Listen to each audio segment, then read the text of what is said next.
Research जो है that starts with a vision and ultimately leads to an innovation. तुम्हारी first year of PhD में तुम्हें बोला जाता है कि पढ़ो, जितना हो सकता है पढ़ो।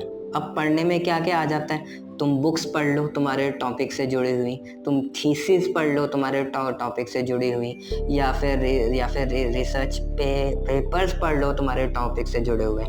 तो इस काम के पीछे जो पॉइंट है वो है कि तुम्हारी क्रिटिकल थिंकिंग को डेवलप करना।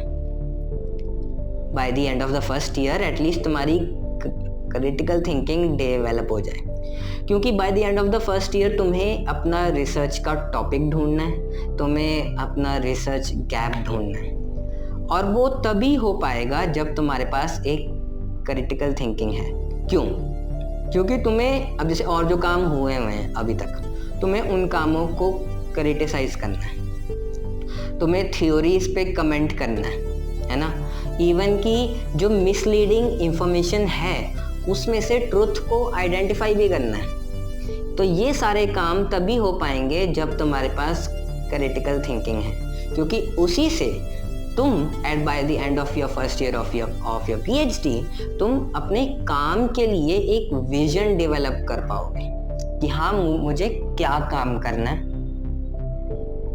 ये फील्ड में काम करना है, क्या काम करना है और कैसे काम करना है, राइट। ये तीनों पॉइंट्स में, क्या फील्ड में काम करना है, क्या काम करना है और कैसे काम करना है, फिर इन तीनों पॉइंट्स को तुम्हें डिफेंड भी करना है कि क्या फील्ड में काम करना है, क्यों इसी फील्ड में काम करना है, क्या काम करना है, यही काम क्यों करना है और कुछ क्यों नहीं करना, अच्छा कैसे काम करना है, यही स्टेप्स से क्यों काम करना है और कोई प्रोसेस क्यों नहीं फॉलो कर रहे। तो ये तीनों पॉइंट्स को तुम्हें bye the end of it defend भी करना है।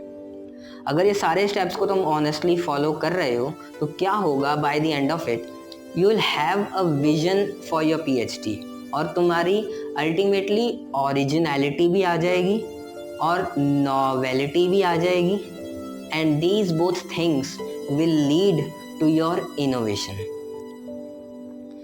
क्योंकि without critical thinking there is no vision, without vision there is no research, and without research there is no innovation, and without innovation you cannot have some kind of advancement or progress in any field.